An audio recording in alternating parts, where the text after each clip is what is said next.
ఇప్పుడు కాదు, రాబోయే 25 సంవత్సరాల వరకు ₹5.59 మేము కరెంటు సరఫరా చేస్తామని చెప్తున్నటువంటి ఈ పరిస్థితుల్లో రేపొద్దున ఇంకా మార్పు జరిగే తగ్గొచ్చు కూడా. ఇంకా అటువంటి దాన్ని వదిలేసి ఇప్పుడు మీరు అర్జెంటుగా ఎన్టీపీసీతో అగ్రిమెంట్ చేసేసుకొని ₹8 నుంచి ₹9 మన కన్జ్యూమర్ మీద భారం పడే పవర్ కోసం మీరు ఎందుకు సంతకాలు చేసుకోలేదు? ఏం చేస్తున్నారు? గాజులు కాస్తున్నారని మాట్లాడుతున్నారు. కానీ అప్డేట్ కావాలి కదా. సారీ, మారుతున్న టెక్నాలజీని అర్థం చేసుకోవాలి కదా. నిజంగా మీకు రాష్ట్రం మీద అంత ప్రేమ ఉండి ఉంటే 10 సంవత్సరాలు రాష్ట్ర విభజన జరిగినప్పుడే విభజన చట్టంలో ఎన్టీపీసీ నుంచి 4000 మెగావాట్లు పవర్ మనకి ఇస్తామని చెప్పినప్పుడు ఆనాడే మీరు పీపీఏ చేసి ఉంటే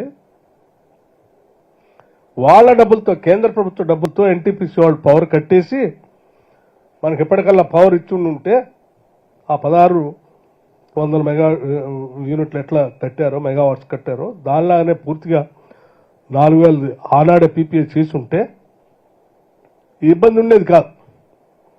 4000 సంబంధించినటువంటి మెగావాట్ పవర్ సంబంధించిన ఎన్టీపీసీని చేసుకోకుండా కేవలం 1600కి చేసి మిగతా బ్యాలెన్స్ పెట్టేసి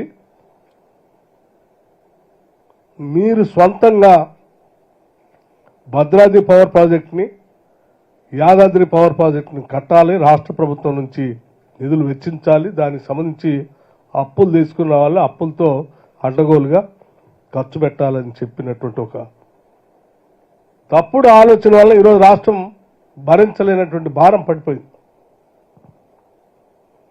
ఈ 2 ప్రాజెక్టు బదులు దాంతో కట్టించుంటే ఈ ప్రాబ్లం ఉండేది కదా ఇప్పటికల్లా. అవి మీరు చేయకుండా ఇప్పుడు ఉన్న ప్రభుత్వాన్ని ఈ రకంగా మాట్లాడటం కరెక్ట్ కాదని నేను భావిస్తా ఉన్నాను. ఎస్, మేము డెఫినెట్గా సరే ఎన్నికల కోడ్ ఉంది కాబట్టి మేము కొత్త పాలసీని అనౌన్స్ చేయలేము కాబట్టి వచ్చిన దగ్గర నుంచే కసరత్తు చేస్తున్నాం. డెఫినెట్గా ఈ రాష్ట్రానికి న్యూ ఎనర్జీ పాలసీ అవసరం ఉంది. 10 ఏళ్ళు మీరు న్యూ ఎనర్జీ పాలసీ గురించి ఆలోచన చేయలే, ఆల్టర్నేటివ్ పవర్ గురించి ఆలోచన చేయలే. మేము ఆలోచన చేస్తున్నాం తక్కువ ధరకి. మీరు గతంలో చాలా సాడెస్ట్ పార్ట్, పవర్ ఇచ్చామంటే మనం ప్రొడక్షన్ చేసి ఇచ్చారంటే ఇయ్యలే. పర్ యూనిట్ ₹20 కూడా పెట్టుకొని ఇచ్చారు. ఎవరు కట్టాలా డబ్బులు? ఇవాళ మేము ₹10 లోపే, అది కూడా అతి తక్కువ టైంకే కొంటున్నాం, మిగతాది కూడా కొనట్లేదు. ₹10 లోపు రిస్ట్రిక్ట్ చేసి కొనాలని చెప్పి ఉన్న ప్రొడక్షన్ చూసుకుంటూనే అతి తక్కువ ఎప్పుడైనా 15 నిమిషాలకు 20 నిమిషాలకు తక్కువ అవసరం అని తప్ప పవర్ ఎక్స్చేంజ్లో అది కూడా ఎక్కడ పడితే ఆడ అడ్డగోలు కాకుండా ట్రాన్స్పరెంట్గా ఉండేటువంటి పవర్ ఎక్స్చేంజ్లో, లైక్ స్టాక్ ఎక్స్చేంజ్ లాగా పవర్ ఎక్స్చేంజ్లో ఆ లిమిటెడ్ పర్టికులర్ టైంలో పీక్ అవర్స్లో ఏదైనా 15-20 నిమిషాలు తక్కువ అయితే ఆ టైం మాత్రమే తీసుకొని పవర్ ఇచ్చే కార్యక్రమం చేస్తున్నాం. మేము డెఫినెట్గా